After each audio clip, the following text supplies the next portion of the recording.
వ్యవసాయ శాఖ మార్చులు 2025-2026 సంవత్సరపు వ్యవసాయ బడ్జెట్ను ప్రవేశపెడతారు.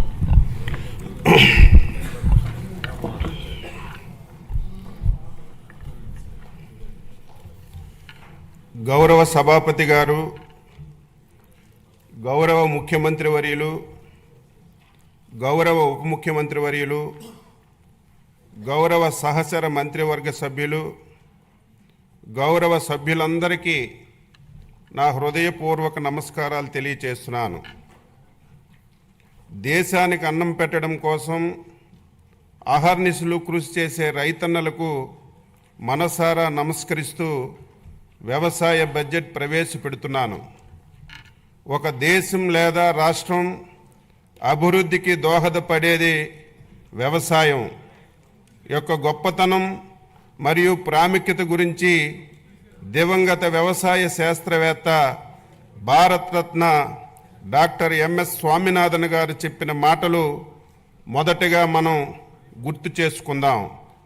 వ్యవసాయం మేధోపరంగా, సంతృప్తిపరంగా మరియు లాభదాయకంగా మారితే అది ఉద్యోగ ఆధారిత ఆర్థిక వృద్ధిని ప్రేరేపిస్తుంది. వ్యవసాయం కుంటుపడితే మరే రంగం సరిగ్గా జరిగే అవకాశం ఉండదు.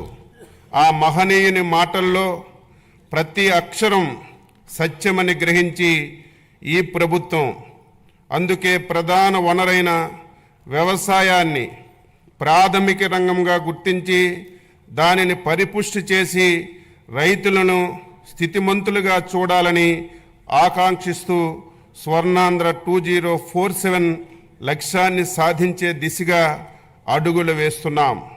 వ్యవసాయ శాఖ ఆధునిక టెక్నాలజీని ఉపయోగించి రైతులకు సాగు ఖర్చులు గణనీయంగా తగ్గించవలనని, ప్రకృతి వ్యవసాయం వైపు మళ్లాలని, అధిక ఆదాయ పంటలు సాగుపై దృష్టి సాధించాలని, ఎగుమతికి అనువైన మరియు సన్న వరి రకాల సాగుని ప్రోత్సహించాలని మన ముఖ్యమంత్రి గారు శ్రీ నారా చంద్రబాబు నాయుడు గారు దృఢ సంకల్పంతో ఉన్నారు.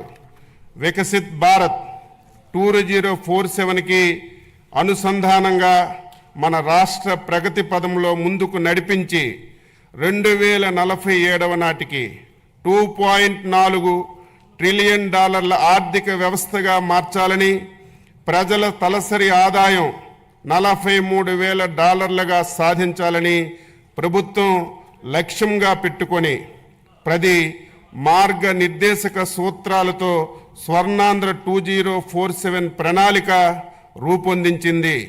స్వర్ణాంధ్ర 2047 మార్గనిర్దేశక 10 సూత్రాల్లో ఫార్మర్ అండ్ అగ్రిటెక్ అనేది వ్యవసాయ రంగానికి సంబంధించినటువంటి సూత్రం. స్వర్ణాంధ్ర 2047 లక్ష్య సాధనంలో భాగంగా వ్యవసాయ రంగంలో 15% వార్షిక వృద్ధిని సాధించడానికి 11 వ్యవసాయ పంటలను గ్రోత్ ఇంజిన్లుగా గుర్తించి వాటి దిగుబడి పెంచడం మరియు ప్రకృతి వ్యవసాయంలో విస్తీర్ణం పెంపుకి కార్యాచరణ రూపొందించాం.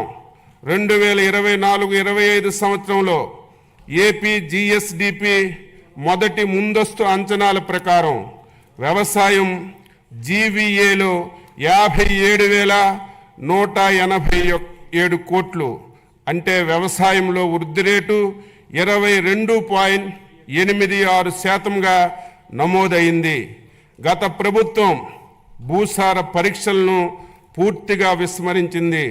మన ప్రభుత్వం 2024-25లో సాయిల్ హెల్త్ అండ్ ఫెర్టిలిటీ పథకం కింద 13.09 కోట్లు నిధుల ఖర్చుతో 4,30,000 భూసార పరీక్ష పత్రాలను రైతులకు అందించింది. అలాగే 2025-26వ సంవత్సరంలో 6 లక్షల భూసార పరీక్ష పత్రాలు రైతులకు అందించడానికి లక్ష్యంగా పెట్టుకున్నాం. 2014 నుండి 2019 వరకు అప్పటి మన ప్రభుత్వం రైతులు వారి పొలంలోని భూసారాన్ని సరిచేసుకొని మంచి దిగుబడి సాధించడానికి 3 లక్షల మెట్రిక్ టన్నులు జింకు, జిప్సం,